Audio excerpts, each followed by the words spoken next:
தங்களுக்குள்ள யார் அதிகாரம் மிக்கவங்கன்ற போட்டியில ஐரோப்பிய நாடுகள் முதலாம் உலக போரை தொடங்குச்சு. ஆனா இந்த போருக்கும் பகைமைக்கும் எந்த சம்பந்தமுமே இல்லாத இந்திய மக்கள் இங்கிலாந்தின் காலனி ஆதிக்கத்துக்கு கீழே இருந்த ஒரே காரணத்தினால இந்த முதலாம் உலக போர்ல 15 லட்சம் இந்திய மக்கள் திடீர்னு சிப்பாய்களா மாற்றப்பட்டு இந்த போர்ல பங்கு பெற்றாங்க. இல்ல 60,000 வீரர்கள் இறந்தும் போனாங்க, லட்சக்கணக்கான வீரர்கள் காயமடைஞ்சாங்க. அப்ப இனம், மொழி, நிலவியல்னு எந்த சம்பந்தமுமே இல்லாத இந்திய மக்கள் தந்திரமான அரசியல் அணுகுமுறையால இந்த போர்ல தங்களுக்கு சம்பந்தமே இல்லாத இந்த போர்ல கலந்துக்கிட்டாங்க. முதலாம் உலக போர்ல பிரிட்டிஷ் இந்திய ராணுவம் உருவாக காரணமா இருந்த நிகழ்வையும், எப்படி படை வீரர்களை திரட்டுனாங்க, என்னென்ன பொய்களை சொல்லி திசை திருப்பினாங்க, இதையெல்லாம் பத்தி தான் பார்க்க போறோம். வணக்கம், இது விட்னஸ் ஹிஸ்டரி. நான் அருணா. ஐரோப்பியாவில் உள்ள ஒவ்வொரு நாடும் தேசியவாதத்தின் மூலம் தங்களோட ஆதிக்கத்தையும் அதிகாரத்தையும் நிரூபிக்க முயன்றாங்க. அதன் வழியா அவங்க காலனி ஆதிக்கத்தை தக்க வைக்க முயற்சி பண்ணினாங்க. முதலாம் உலக போருக்கு அடிப்படை காரணமே காலனி ஆதிக்கத்தை தக்க வச்சுக்கிறது தான். இந்த முதலாம் உலக போர் ஆரம்பிக்கிறதுக்கான ஆரம்ப புள்ளியா ஆஸ்திரிய ஹங்கேரியின் இளவரசர் பிரான்ஸ் பெர்டினண்டும் அவரோட மனைவியும் கொலை செய்யப்பட்டதுல இருந்து தான் ஆரம்பிக்குது. இந்த படுகொலையை தொடர்ந்து ஆஸ்திரிய ஹங்கேரி செர்பியா மேல போர் தொடுக்க அறிவிக்கிறாங்க. அந்த நாள் தான் 1914ஆம் ஆண்டு ஜூலை 28ஆம் தேதி முதல் உலக போர் தொடங்கிய நாளா இருக்கு. அப்ப செர்பியா ரஷ்யாவோட நட்பு நாடா இருக்கிறதுனால ரஷ்யா செர்பியாவுக்கு ஆதரவா களமிறங்குறாங்க. இதனால ஜெர்மனி பிரான்ஸுக்கு எதிராக போர அறிவிக்கிறாங்க. ஜெர்மனி பிரான்ஸுக்கு எதிராக போர அறிவிக்கிற வரைக்கும் பிரிட்டன் இந்த உலக போர்ல கலந்துக்கல. பிரிட்டனுக்கு இந்த போர்ல கலந்துக்க வேண்டிய கட்டாயம் ஏற்படுது. அதனால 1914ஆம் ஆண்டு ஆகஸ்ட் 4ஆம் தேதி பிரிட்டனும் இந்த போர்ல பங்கு பெறதா அறிவிக்கிறாங்க. அவங்ககிட்ட போதுமான படை வீரர்கள் எல்லாம் போர்ல அவங்க படை வீரர்களை அவங்க பழி கொடுக்க விரும்பல. அதனால அவங்க இந்தியாவில இருந்து படை வீரர்களை திரட்டிக்கலான்னு முடிவு பண்றாங்க. அந்த சமயத்துல இந்தியாவில 2 லட்சம் இந்திய சிப்பாய்கள் தான் பணியில இருந்தாங்க. முதலாம் உலக போருக்காக அவசர இந்திய சிப்பாய்களை திரட்ட வேண்டிய கட்டாயத்துல ஆங்கிலேயர்கள் இருந்தாங்க. ஜாதி மத அடிப்படையில் படைப்பிரிவுகளை உருவாக்குனாங்க. ஆட்சேர்ப்பு முயற்சியில உதவிய இந்தியர்களுக்கு உதவிகளும் சன்மானங்களும் அளிச்சாங்க. முக்கியமா அந்த காலாட்படை வீரர்களுக்கு மாதத்துக்கு 11 ரூபான்னு சம்பளம் பேசுறாங்க. பிரிட்டிஷ் இந்தியா காலகட்டத்துல இந்தியா ஒரு விவசாய நாடா இருந்தது. அதனால விவசாயத்துல போதிய வருமானம் இல்லாததுனால இந்த ஒரு மாதத்துக்கு 11 ரூபான்றது உங்களுக்கு ஒரு பெரிய தொகை.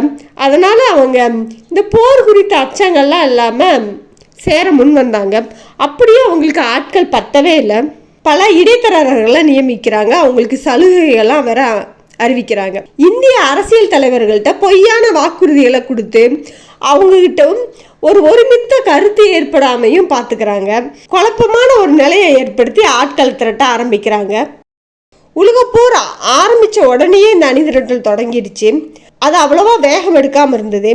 ஆனா ஜூலையோட இறுதியில வேகமா அவங்க ஆட்களை திரட்டினாங்க. அதுக்கு முக்கிய காரணம் சூயஸ் கால்வாயை துருக்கியர்கள் கைப்பற்றும் அபாயம் அப்ப இருந்ததுனால சூயஸ் கால்வாயை பாதுகாக்கிறதுக்காக இந்தியர்களை பயன்படுத்த முடிவு பண்ணாங்க. 1914ஆம் ஆண்டு ஆகஸ்ட் 8ஆம் தேதி லாகூர் பிரிவுல அணிதிரட்டல் ஆரம்பிச்சது. லாகூர் பிரிவு ஆகஸ்ட் 24ஆம் தேதி கராச்சியிலிருந்து புறப்பட்டுச்சு. சூயஸ் கால்வாயை பாதுகாக்கிறதுக்கு பதிலா பிரான்ஸ் நெருக்கடியான சூழ்நிலையில இருந்ததுனால பிரான்ஸ் பாதுகாக்கும் பணிக்கு அனுப்பி வைக்கப்பட்டது. இந்த குழுல 20,000 போர் வீரர்கள் இருந்தாங்க.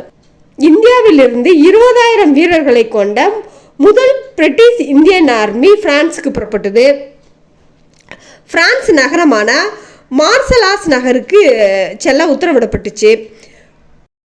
அந்த சமயத்துல யாருக்குமே முறையான ராணுவ பயிற்சி இல்லை. பல பேருக்கு நம்ம போர் முனைக்கு தான் போறோன்றதே தெரியாது. இப்படியான சூழ்நிலையில பயணம் ஆரம்பமாச்சு. இந்த குழு 1914ஆம் ஆண்டு செப்டம்பர் 26ஆம் தேதி பிரான்ஸோட ஆர்லன்ஸ் நகரத்துக்கு போச்சு. அங்க இவங்களுக்கு 10 நாள் இடைவெளி கூட கிடையாது. ஒரு 5 நாள் இடைவெளியில அவங்களுக்கு போர் பயிற்சி அளிக்கப்படுது. பிரான்சின் நிலைமை இன்னும் மோசமாக மீராட்ல இருந்து இன்னொரு படைப்பிரிவும் ஆரம்பிக்கப்பட்டு பிரான்ஸ்க்கு அனுப்பப்பட்டுச்சு. இந்த குழு அக்டோபர் 20ஆம் தேதி பிரான்ஸ் அடைஞ்சிச்சு. இந்த 2 படைகளும் லெப்டினன்ட் சர் சேம்ஸ் வில்காக்ஸ் ஜெனரலின் கீழே இந்த இந்திய படைகள் உருவாக்கப்பட்டுச்சு. படைகள் 2 பிரிவா அவங்க இராணுவத்துல இணைச்சுக்கிட்டு ஆங்கிலேயர்களின் 2 காலாட்படைகளை அவங்க விலக்கிக்கிட்டாங்க. போர்ல ஏதாவது உயிரிழப்புகள் ஏற்பட்டா அது ஆங்கிலேயர்களுக்கு பாதிப்பை உண்டாக்காதுன்னு அவங்க கருதுனாங்க. இப்படிதான் அவங்க தந்திரமான முறையை கண்டாங்க. சில நாள் பயிற்சியிலே இந்திய சிப்பாய்கள் தயாரானாங்க. இந்திய படைகள் பங்கேற்ற முதல் பெரிய போர்னா 1914ஆம் ஆண்டு அக்டோபர் இறுதியில நடந்த போர்ல சிப்பாய் குதார்த் கான் 129வது பலுச்சி படைப்பிரிவுல அவர் கடைசி நிலை வரைக்கும் தன்னோட இயந்திர துப்பாக்கிய போராடி தன்னோட வீரத்தை காட்டினாரு. துல்லியமா செயல்பட்டு இருக்காரு.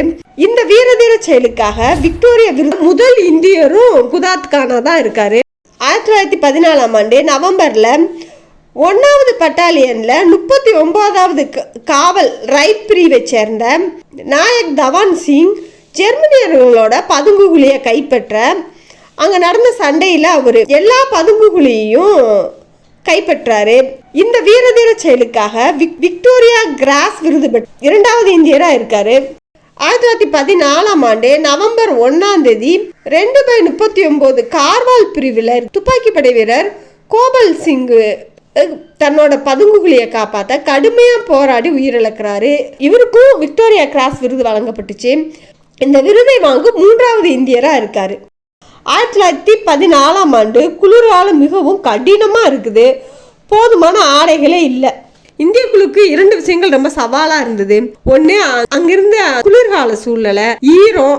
முக்கியமா இந்திய படைகள் இதுக்கு முன்ன பதுங்குகுழிகள்ல அவங்க போரிட்டதே இல்லை. அதனால பதுங்குகுழிகள் அவங்களுக்கு புதிய முறையா இருந்தது. மத்தொன்னு பார்த்தோம்னா அவங்களோட உடை. இந்தியாவில இருந்து அவங்க போகும்போது பருத்தி ஆடைகளை தான் அணிஞ்சிருந்தாங்க. அந்த கடுமையான குளிர தாங்குற மாதிரி அந்த ஆடைகள் இல்லை. இந்த குளிர்னாலேயே ஆரம்பத்துல பல பேர் உயிரிழந்தாங்க. ஜெர்மனியில 2வது பெரிய ஒய்பிராஸ் போர் ஏப்ரல் 22, 1915 நடக்குது. இந்த போர்ல ஜெர்மனியர்கள் முதலா விஷவாயுவை பயன்படுத்துறாங்க. இந்த விஷவாயு தாக்குதல்ல பிரெஞ்சு படை பின்வாங்குது. பிரெஞ்சு படைக்கு பலம் சேர்த்து தாகூர் பிரிவும் இந்த போர்ல சேர்க்கப்படுச்சு. இதுல 47வது சீக்கிய படைப்பிரிவும் 57வது ரைபிள் சீக்கிய படைப்பிரிவும் சேர்ந்தாங்க. இந்த போர்ல அதிகமான வீரர்கள் காயமடைஞ்சாங்க. பல பேர் இறந்தும் போனாங்க. ஜமதார் மிர்தஸ்ட் அவருக்கு விக்டோரியா கிராஸ் விருது வழங்கப்பட்டுச்சு. அவருக்கு ஃபெஸ்ட் பயர்மேன் அடிப்படையில துணிச்சலுக்கான விருது அறிவிக்கப்பட்டுச்சு. 1915ஆம் ஆண்டு நவம்பர் 10ஆம் தேதி பிரிட்டிஷ் இந்திய படைகள் பிரான்ஸ்ல இருந்து விடுவிக்கப்பட்டுச்சு. ஆனாலும் இந்திய குதிரைப்படை வீரர்கள் விடுவிக்கப்படவே இல்லை. 1ஆம் உலக போர்ல புறாக்களும் செய்தி சேகரிக்கிறதுல முக்கிய பங்காற்றினாலும் குதிரைப்படை வீரர்களும் ஒரு இடத்துல இருந்து இன்னொரு இடத்துல கொண்டு சேர்க்கறதுல அவங்க முக்கியமான பங்கு வகிச்சாங்க.